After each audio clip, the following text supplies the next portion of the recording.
Yo, what's good, y'all? Welcome back to the Passive Income Network. Y'all know it's C Will here. Make sure y'all hit that like button. Make sure y'all subscribe, leave a comment, and say what's good.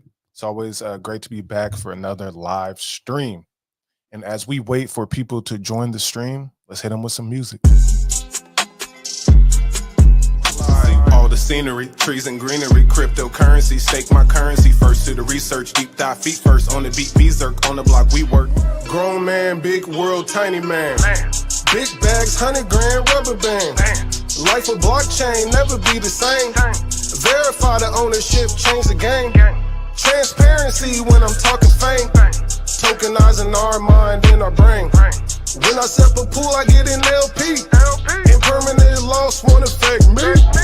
Passive income, passive income, passive income. Gold in my dental, thank God for my mental. Investor fundamentals, told my girl it was simple. We getting all this money to purchase rentals and get passive income. A neighborhood hero who started from zero. Researching the crypto and teaching his people. Collecting some euro in Europe for crypto. Spending that dinero on chain with Circo. On chain money market, on folks where I park it. USDC for profit.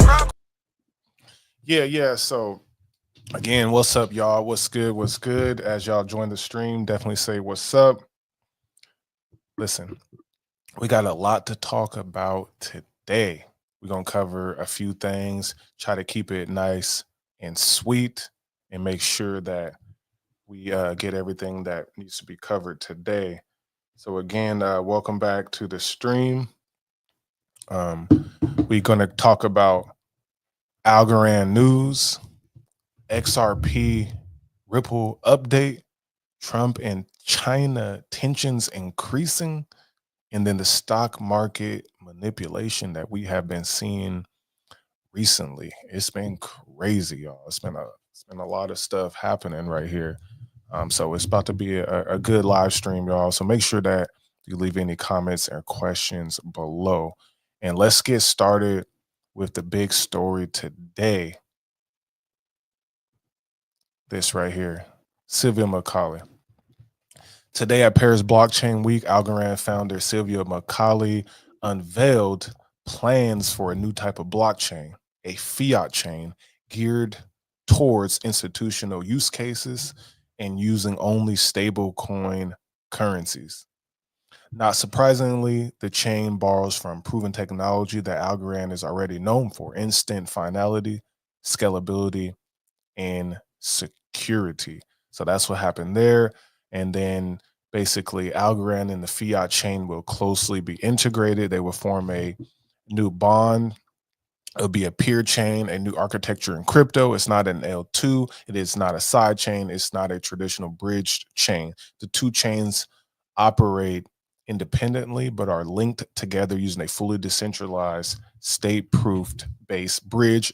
Another Algorand and innovation that allows for permissionless bi-directional flow of asset messages and liquidity. And then they go further into more details about the chain.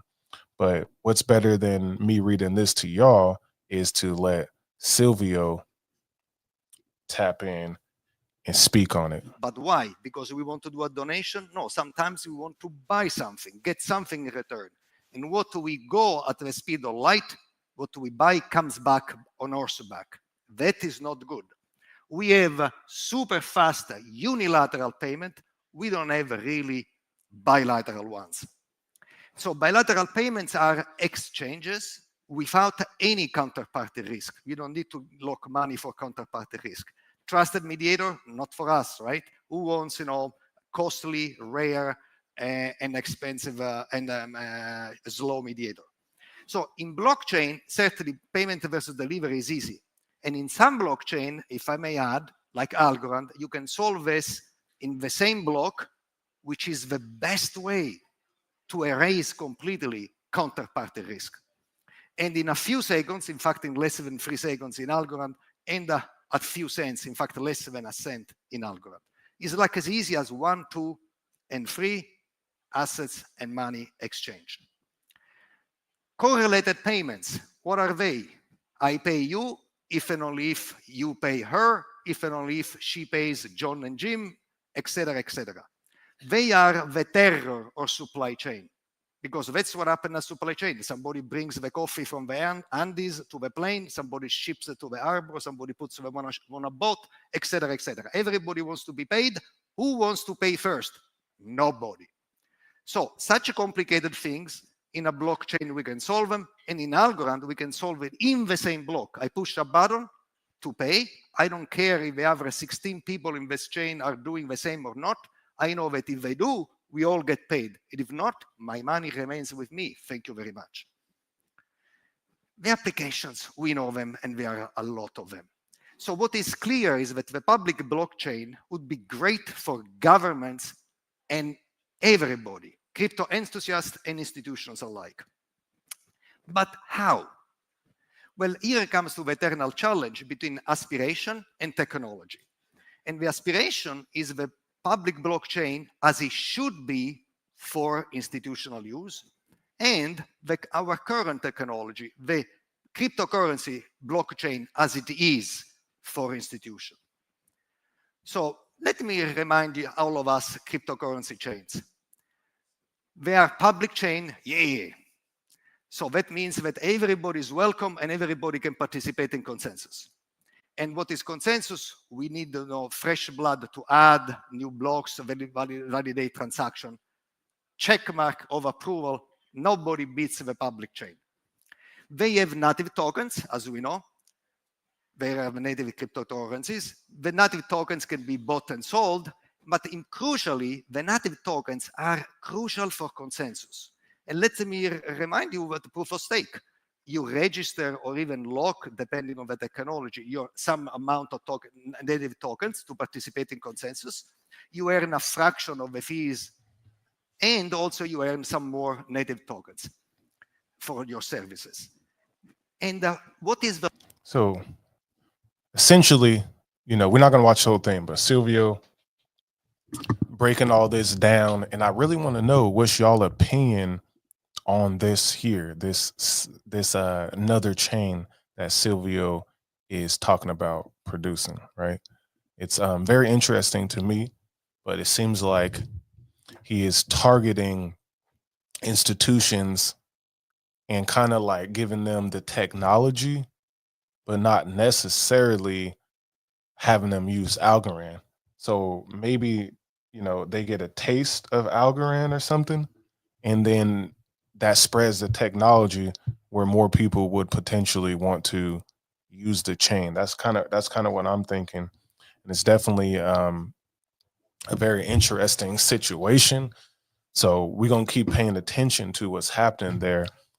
But I'm kind of surprised, to be honest. I'm kind of surprised. And I'm looking forward to seeing exactly what comes out of this. And obviously everybody that is investing in Algorand just wants the price to go up.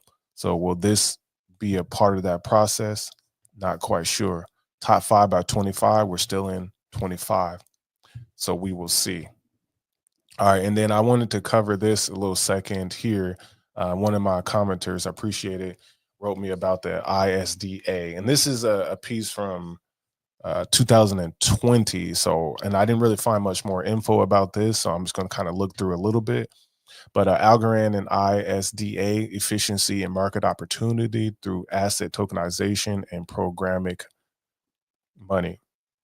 And so that's pretty much what we have been seeing. Programmable money, the USDC, they got the MasterCard, more things being tokenized. One powerful way to combine Algorand, let me zoom in.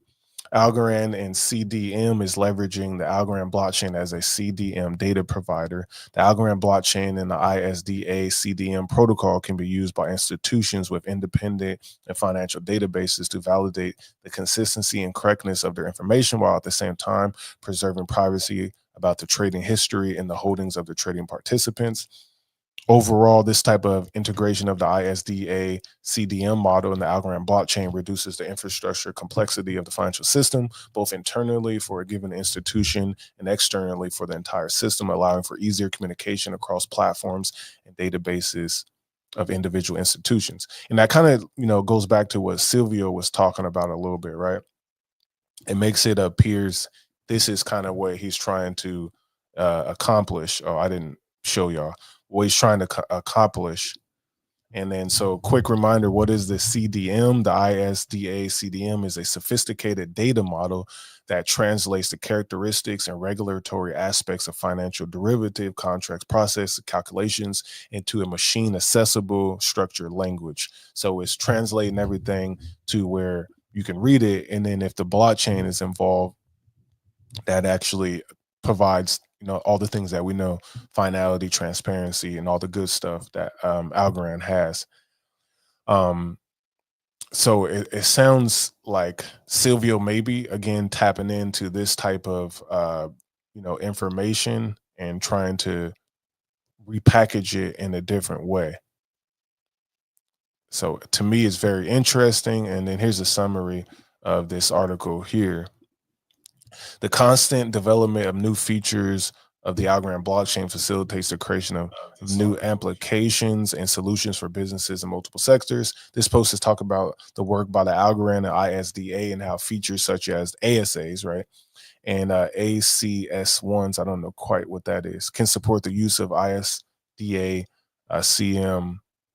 CDM and benefiting the entire financial sector. However, this is just an example of many exciting use cases that Algorand's users have been working on, and future posts will focus on ASAs can solve relevant use cases in finance, starting from the creation of a central bank digital currency. We do know that CBDCs, for the most part, are out of the picture. However, let me move this, are out of the picture, but programmable money tokens with your C and your D and all of that, Quantos, is definitely, they're doing those type of things. So that's what I got on Algorand. Leave me any comments or questions if you want to know more about what I think about the fiat chain, and then the ISDA. Again, that article was from about 5 years ago at this point. So let's move on to some Hedera action, and then we'll dive into the rest of this stream here. So we got AI agents. I know y'all know about AI agents. AI agents have been, you know, the talk of the town, definitely, and they're popping up everywhere. You know, most of them are chatbots. So this is from the founder of Eliza OS, an open source framework that powers AI agents to interact with the real world. The plugin is powered by Hedera Agent Kit, enabling context-aware interactions with the Hedera network. So let's check out what he's. Agent framework. So obviously LLMs are really powerful, but in order to actually operate in the world and do the kinds of things we want them to do agentically, you know, interacting with us or doing things on our behalf, we have to build a framework around them and connect them to different, you know, places in the world and give them things they can do in ways to interact with us. And so that's what we're doing, is creating this framework around LLMs. And so we're LLM agnostic. You can use almost all LLMs I can think of are supported. And we have people building plugins for pretty much everything. And you can use that as a way to build agents, which are basically a new kind of intelligent mini app that can go wherever you want to go. And so instead of making people come to your website, you might be able to make your website come to your people. So we're seeing a kind of new paradigm of the web, and we're trying to be part of that. So Eliza is an open source framework that you can download and run. Very interesting to me. Building AI agents on Hedera. Obviously, they're pushing Eliza, a new system. And I talked about before to y'all with Moonwell dropped in AI. We'll talk about Moonwell in a moment. And then they have the Tracy AI, which is by Tristan Thompson. Make sure y'all go watch that podcast interview we did a few months ago. And so you got the Tracy AI is sports. So they're building all different types of use cases. And I think Banker allows you to even like make trades and stuff like that, access to your wallet. So then with the Hedera there, I think obviously Hedera is in position, and I know people love Hedera, but always the real world asset tokenization for digital assets. That's something that I think Hedera, the Algorands, the Ondos, XRP is in their bag when they are dealing with that. So you got 8.3 million mainnet accounts created. Total mainnet transactions, that's 70 billion, almost 71 billion. Transactions in the last 24 hours, 666,000. You got a 2.9 seconds to consensus finality. The average cost is 0.0001 cent, and then the kilowatts per second. Great data right there for Hedera. And then obviously they have a big network, an open source public network governed by leading organizations around the world, the Hedera Council. So companies like BitGo, Dell, Google, LG, ServiceNow, these are Fortune 500 companies, then companies all around the world, Chainlink, and then obviously the builders, long list of builders. And I'm curious about what y'all think about Hedera as well. But I think Hedera is always something to be watching. And then obviously I always talk about Saucer Swap, great place to farm and stake the USDC paired with Hedera token, make some easy money there. And then obviously the enterprise applications that I've been keeping up with as well. So that's the news on Hedera. And then we got to move over next to Moonwell. And I want to give y'all an update of what's been going on there with Moonwell. So this is very important, I think. I wanted to point out, this is from Luke Youngblood, the founder. I wanted to point out something really incredible about Moonwell governance. Recently implemented auctions of excess protocol revenue to buy back whale, and over $178,000 a whale at the current price will be used to boost staking rewards to 21.84% if this proposal passes. Here's the numbers right there. And currently you earn about 7%. Last time I checked, it was 9%, 9.4% right now. So that boost would bring it to 21. That's almost double. And then you can earn that whale token. So if passed, the new proposal will not only use the purchase whale to boost the staking rate, but it will also auction more excess revenue next week. So that's really popping to me. And then for those who don't know, this is the Moonwell platform. And obviously right now you can earn 9.4% on your whale token. Again, prices have retraced on every asset. So I'm looking at this right now as a huge opportunity to get some of that back. If you ain't been in, I don't think there's no better time than this right now, other than last year when price was around this range. But to be earning this type of yield, I think is solid. And then if you're a voter, just go over to the governance page, and then they have the proposal right here, automated liquidity incentive proposal.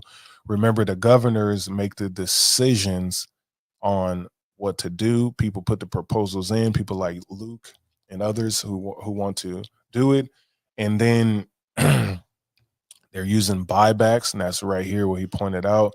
Safety module APR, you see it at 9.4. If this goes through, it can go up to 21.84. I definitely want that. I will be voting on this. And then the buying back the whale definitely helps with the down pressure that's been going on in the market. So make sure y'all check that out. And again, here's the staking, 9.4%. And my favorite part of the platform also are the vaults, earn 5.4% on USDC. All right, now let's talk about one more thing, and we're going to get to the stock market. And I kind of mentioned this already the other day on the breaking news video, but here we are. This is for the Ripple people. Ripple acquires prime broker Hidden Road for $1.5 billion. And Ripple, the blockchain firm behind XRP, has signed an agreement to acquire prime brokerage firm Hidden Road in a deal valued at $1.25 billion. The acquisition represents Ripple's most significant move yet to expand its offerings for institutional clients, according to Brad Garlinghouse. And then that's crazy because they are definitely doing what they said they was going to do. They taking over institutions. And then here's Hidden Road's website right here for those who didn't know. So Hidden Road, the global credit network for institutions, technology-driven prime brokerage, clearing and financing across traditional and digital assets. This is a perfect fit. So they have their approach: conflict-free, comprehensive, stable, focused, and they're going to be integrating RLUSD. That's the Ripple stable coin. They do foreign exchange, precious metals, digital assets. That's obviously crypto, equities, stocks, bonds, energy rates, and then a clearinghouse for futures and options, financing for margin traders. And obviously, the big story is that they're being acquired by Ripple. So that's a complete integration into Ripple. And then Ripple will be able to have these services. And obviously, rumor on the street is that they will also be going public. So if they go public, Circle go public, Exodus on with the wallet has already went public. That would be interesting to see more crypto companies like Coinbase as well as public. Ripple agrees. So this is one of the largest deals in the digital asset space. And then this one I think is important. RLUSD, that's the stablecoin, becomes the first stablecoin to enable efficient cross margining between digital assets and traditional markets, reinforcing its position as a premium enterprise grade USD backed stablecoin. And here, Hidden Road to migrate post trade activities after the trade goes through across XRPL Ledger, demonstrating its potential as the go-to blockchain for institutional decentralized finance. What's good, Snell? Hope you're having a nice week, brother. I am. Thank you, brother. You know, big praise to Jah, the Most High. We doing good. We doing good over here. But yeah, it's been a crazy week in these markets. So definitely digesting what's been happening. And I'm kind of surprised. But why am I surprised? I don't know. I shouldn't be surprised because, you know, we got a president in office that's doing all kind of stuff. So yeah, so let's talk about that now. But again, what's good, Snell? So this is the big story right here. And this has happened yesterday. Breaking: the S&P 500 is now down 6% in its largest decline since 2020. We are 50 points away from the first circuit breaker in 5 years. And then let me show y'all on the chart because I'm telling you, it's been a wild ride, y'all. A wild ride. So this is it right here. So you have, you know, tariffs happen, the announcements, boom, we go down. We wicked all the way down to a bear market, right? That's 20% from a high. And we wicked down 21%, right? And then we wicked down to 20%. So we basically had 2 days of a touch of a bear market. Then we just get the biggest candle of since 2008, one of the largest trading days since World War II, right? S&P 500 up 10.5%. And that was when Trump announced 90-day pause on tariffs. Obviously, a big reason is because the Treasury yield bonds, the 10-year yield, also got wiped out and went up to 4.5%. You don't want to see that. That's a recession looming. And then today, we got a gap down, and then the market at one point was down about 6.5%, like that post said. That's crazy. So half of it got wiped away. We did see some type of recovery here in the last few hours. So the day started with a gap down to here, retrace down, bounce, second bounce, and then a little bit recovery, but overall still down 4.5%. That's a lot. That's a lot. I'm going to show y'all a couple more funny posts as well. Then we'll go into the whole China thing. So right here, you got this post by More Perfect Union. Make sure y'all follow them. They got some good updates. But it says, after rolling back many of his Trump tariffs, Trump has Charles Schwab and others in the Oval Office.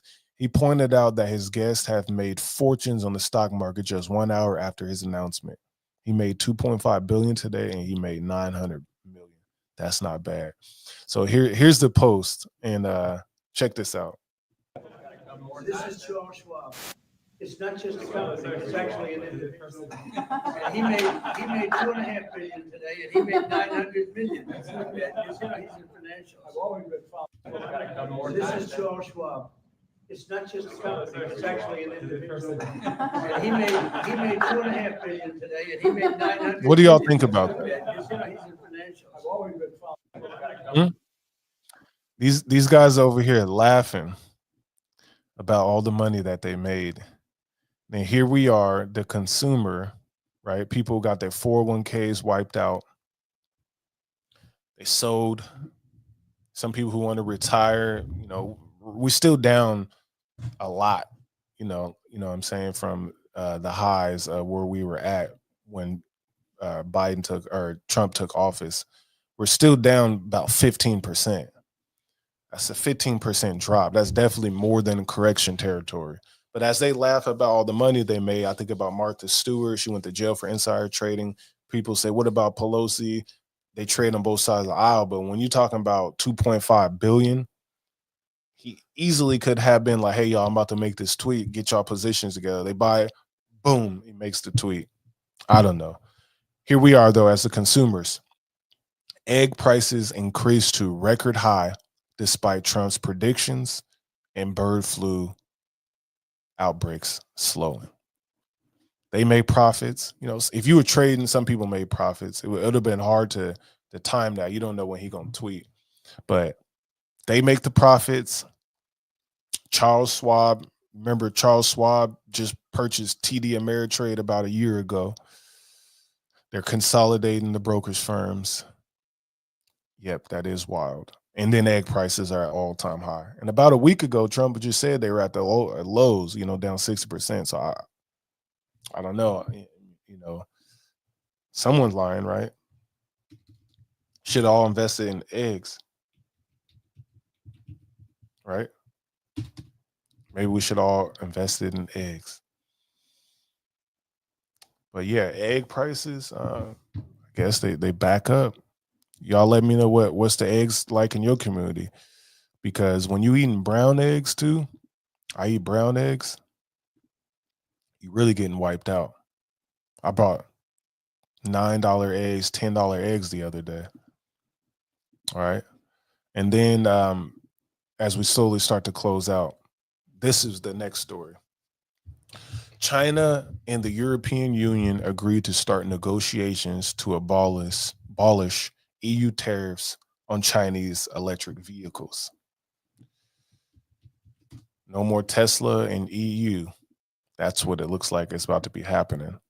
And real talk, if you've never seen them, the BYD cars are fire. I've been researching on them, watching videos on them. They're a lot more affordable. Their factories are state of the art, no sweatshops. We're talking about machines. And then these are electric vehicles, green technology, and people are actually loving them. They look dope, to be honest. An instrument of sheer luxury. So they got cars all the way from 10,000 to 200,000. So that means the regular everyday Joe, right, can buy these cars. And then if the EU gets their hands on these with 0% tariffs, that helps out their citizens. And look at that. That's fly. I know people love Tesla, but I don't know. I've been watching those showcases with these cars. Look like, they got suicide doors that open automatically. Right? Technology, everything just looks better. The battery is better, charging. So China, I must admit, they're definitely making waves. I'm definitely impressed, though, to be honest. And factories look great too. So that's what I got for y'all. That's what I got for y'all. And again, I appreciate y'all for tapping in, and all of those who stayed for the stream and the ones who will be watching later.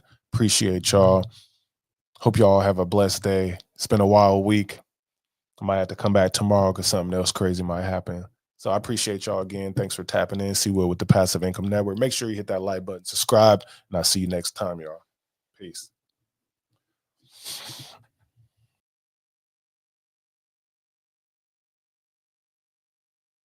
Passive income, gold in my dental. Thank God for my mental. Investor fundamentals. Told my girl it was simple.